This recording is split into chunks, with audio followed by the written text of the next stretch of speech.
हा संपूर्ण महाराष्ट्रामध्ये सुरू झालेला आहे। ओबीसींची ताकद ही मोठ्या प्रमाणात वाढताना दिसते आहे। लक्ष्मण हाके आणि नवनाथ वाघमारे यांच्या उपोषणाच्या नंतर आता त्यांचा मराठवाड्याचा दौरा बघायला मिळतोय आणि या दौऱ्याच्या वेळेस त्यांच्यावरती जेसीबीच्या माध्यमातून पुष्पवृष्टी करण्यात येते आणि ओबीसी देखील आता कुठे कमी नाही आहे हेच दाखवण्याचा प्रयत्न या माध्यमातून आपल्याला बघायला मिळू शकतो।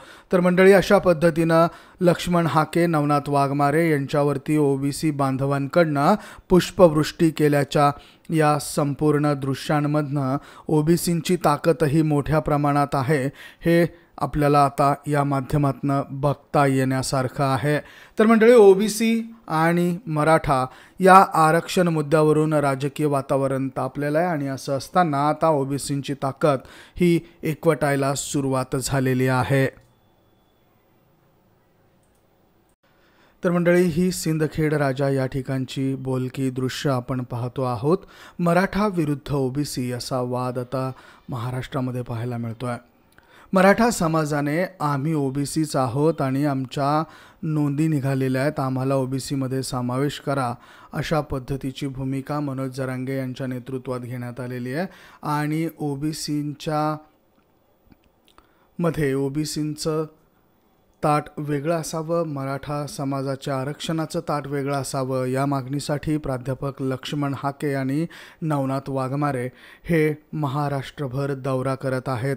त्यातीलच ही महाराष्ट्राच्या दौऱ्यातली काही दृश्य आपण पाहतो आहोत। सिंदखेड राजा या ठिकाणची ही दृश्य आपल्याला बघायला मिळतात। मोठ्या प्रमाणात गाड्यांचा ताफा या ठिकाणी आपल्याला बघायला मिळतोय। लक्ष्मण हाके आणि नवनाथ वाघमारे यांना अभिवादन करण्यासाठी बहुतांश लोक गर्दी करत असताना देखील आपल्याला या ठिकाणी दिसतात। डीजेच्या तालावरती या संपूर्ण ताफा हा पुढे जाताना देखील आपल्याला दिसतो आहे। तर मंडळी, प्राध्यापक लक्ष्मण हाके आणि नवनाथ वाघमारे यांनी वडीगोद्री या ठिकाणी उपोषण केलं आणि त्यानंतर विविध भागांमध्ये त्यांनी जनजागृती रॅली देखील काढली। या रॅलीच्या दरम्यानची ही दृश्य आहेत। आता ओबीसींची ताकद देखील मोठ्या प्रमाणात वाढताना दिसते आहे। लक्ष्मण हाके हे ओबीसी बांधवांना अभिवादन करताना दिसत आहेत आणि काही ठिकाणी कॉर्नर बैठका घेतल्या जात आहेत, रॅलीज काढल्या जात आहेत। या रॅलीच्या माध्यमातून ओबीसी बांधवांची ताकद देखील मोठी असल्याचं बघायला मिळतं आहे आणि ओबीसींची ताकद आता एकवटती आहे। तर अशा पद्धतीनं ओबीसी विरुद्ध मराठा, ओबीसी आरक्षण बचाव यलगा। नमस्कार मंडळी, स्वागत आहे तुमचं राजकीय समाचार या आपल्या लोकप्रिय चॅनलमध्ये। मंडळी, ही दृश्य आपण पाहतो आहोत, ही दृश्य आहेत ओबीसी आंदोलनादरम्यानची।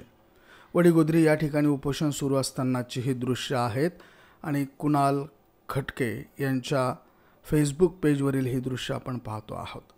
तर मंडळी, ओबीसी विरुद्ध मराठा असा वाद आता सुरू आहे।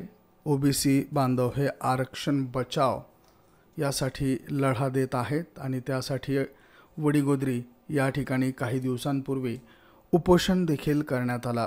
लक्ष्मण हाके आणि नवनाथ वाघमारे या दोन ओबीसींच्या नेत्यांनी या ठिकाणी उपोषण केलं। हे उपोषण सोडवण्यासाठी राज्याचं शिष्टमंडळ देखील वडीगोद्रीमध्ये दाखल झालं होतं। तर ही दृश्य आहेत वडीगोद्री या ठिकाणाहून पुढे असलेल्या काही ठिकाणची। तर अशा पद्धतीने वडीगोद्री त्याचबरोबर संपूर्ण मराठवाड्यात आता मराठा विरुद्ध ओबीसी असा जो आरक्षणाचा लढा सुरू आहे त्यामध्ये ओबीसींची ताकद ही मोठ्या प्रमाणात वाढताना दिसून येते आहे। मोठ्या प्रमाणात ओबीसी बांधव एका ठिकाणी येतात। ज्या पद्धतीनं मराठा बांधवांकडनं ओबीसींचा विरोध केला जातोय त्याच धर्तीवर आता ओबीसी बांधव देखील एकत्रित यायला सुरुवात झालेली आहे आणि अशा पद्धतीने मोठ्या संख्येने ओबीसींची ताकद ही एकवटल्या जाती आहे।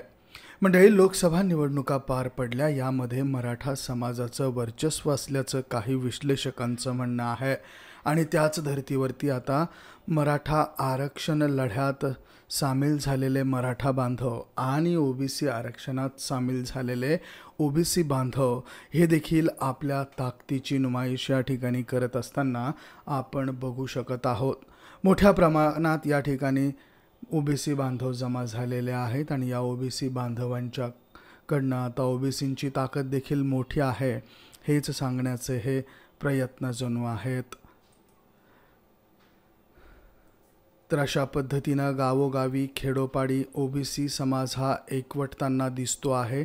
मोठ्या प्रमाणात गाड्यांचा ताफा, मोठ्या प्रमाणात ओबीसी बांधव हे एका ठिकाणी येऊन ओबीसी आरक्षण बचाव या मोहिमेसाठी लढा देत आहेत. तर मंडळी, ही दृश्य आपण पाहतो आहोत. या दृश्यांमध्ये प्राध्यापक लक्ष्मण हाके आणि नवनाथ वाघमारे यांनी उपोषण केल्याच्या नंतर जो मराठवाड्याचा दौरा आयोजित केलेला होता, त्या दौऱ्याच्या दरम्यानची ही काही दृश्य आपल्याला बघायला मिळतात.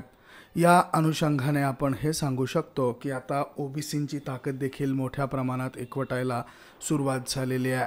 मराठवाड्यामध्ये देखील मोठ्या प्रमाणात ओबीसी समाज हा आहे आणि हा ओबीसी समाज आता एकत्र यायला सुरुवात झालेली आहे. तर या मुख्य रस्त्यावरती प्राध्यापक लक्ष्मण हाके यांच्यासोबत अभिवादन करण्यासाठी ओबीसी समाजातील बांधव हे उभे आहेत आणि या पद्धतीने ओबीसी समाज देखील आता एकवटायला सुरुवात झालेली आहे.